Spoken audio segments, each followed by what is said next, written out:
There were around 3,000 people in the festival. Over 260 of them died, slaughtered to death. Some kidnapped. I guess almost 10% of the whole event was just erased. My name is Jonathan Diller. I'm 28. I'm an Italian-American citizen, and I live in Israel. I survived the horrifying terror attack at the music festival. We were all looking forward for this festival, the Nova Festival. My friend and I and all our group were dancing in the dance floor. Suddenly, at 6:30, we just saw rockets, dozens of rockets on top of our head. We weren't surprised. This is something that has happened in the past, rockets being launched to Israel. We knew the drill. We waited for this traffic to end because there were 3,000 people trying to get out.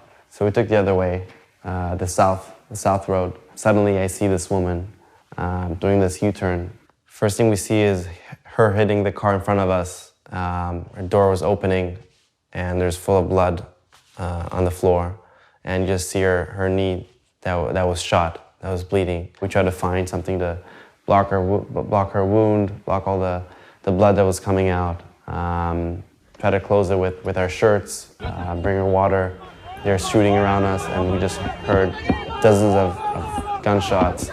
In the meantime, she was just dying in front of our eyes.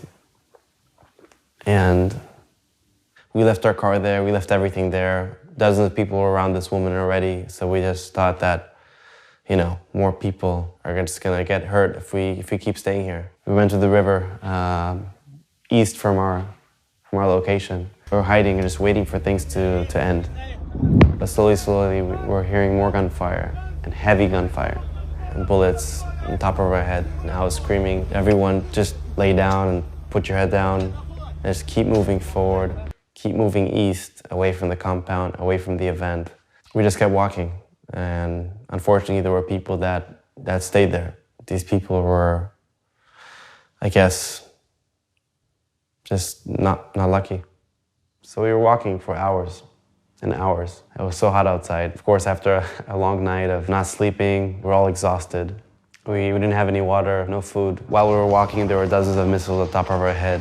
After walking for more than 4 hours, we finally got to the outskirts of the closest village called Patish.